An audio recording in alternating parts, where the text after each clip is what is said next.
আমার প্রিয় ভিউয়ার্স, আজকের আলোচনা হ্যাভের ব্যবহার। আলোচনায় থাকছে হ্যাভের চুলচেরা বিশ্লেষণ। আলোচনায় থাকছে হ্যাভের চুলচেরা বিশ্লেষণ। হ্যাভ কি কি অর্থ নিতে পারে, হ্যাভ কখন কখন ব্যবহার করা হয়, সে সম্পর্কেই থাকছে আজকের আলোচনা। তোমরা ভিডিওটি সম্পূর্ণ দেখতে থাকো।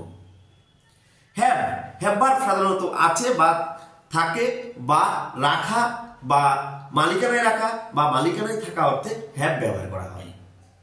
অতীতকালে, বর্তমানকালে হ্যাভ, অতীতকালে হ্যাড। দেখো, আমার আছে আই হ্যাভ, এটা বর্তমানকালে বা প্রেজেন্ট টেন্সে। অতীতকালে কি হবে বা পাস্ট টেন্সে? আমার ছিল আই হ্যাড। এবার যদি বলি আমার একটা বাড়ি আছে, আই হ্যাভ এ হাউস। আমার একটা বাড়ি ছিল, আই হ্যাড এ হাউস। আমার একটা গাড়ি আছে, আই হ্যাভ এ কার। আমার একটা গাড়ি ছিল, আই হ্যাড এ কার। আমার একটা ছাতা আছে, আই হ্যাভ অ্যান আমব্রেলা। আমার একটা ছাতা ছিল, আই হ্যাড অ্যান আমব্রেলা। এটা হচ্ছে কর্তার আছে বা থাকা বা রাখা বা মালিকানা রাখা অর্থে এটার ব্যবহার গেল। এবার দ্বিতীয় সেন্টেন্সটিতে দেখো, আই হ্যাভ হ্যাড মানে কি? আমি খেয়েছি। আই হ্যাভ হ্যাড এর অর্থ আমি খেয়েছি। আমরা সাধারণত জানি ইট মানে খাওয়া, ইট মানে খাওয়া, কিন্তু হ্যাভ মানেও খাওয়া হয়।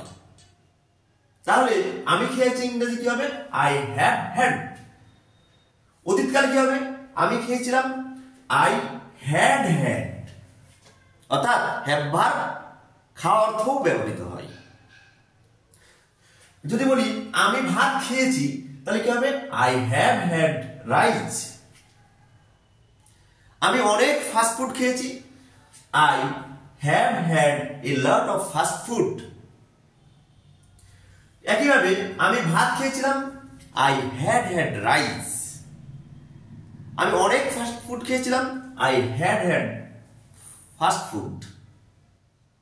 I had had a lot of fast food. তাহলে হ্যাভ ভার্ব খাওয়া অর্থেও ব্যবহার হয়।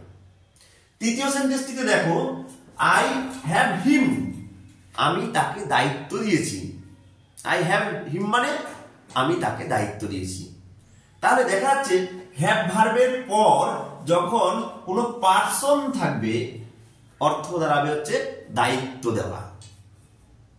ঠিক একইভাবে পাস্ট টেন্সে আই হ্যাড হিম, হ্যাড এর পরে রয়েছে ভার্বের থার্ড ফর্ম, হেড এর পরে রয়েছে পার্সন।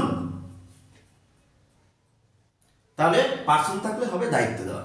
এবার যদি আমি বলি আমি আমার সহকারীকে দায়িত্ব দিয়েছি, তাহলে কি হবে? I have my assistant. আমি আমার সহকারীকে দায়িত্ব দিয়েছিলাম, আই হ্যাড মাই অ্যাসিস্ট্যান্ট। আমি আমার শিক্ষককে দায়িত্ব দিয়েছি, আই হ্যাভ মাই টিচার। আমি আমার শিক্ষককে দায়িত্ব দিয়েছিলাম, আই হ্যাড মাই টিচার।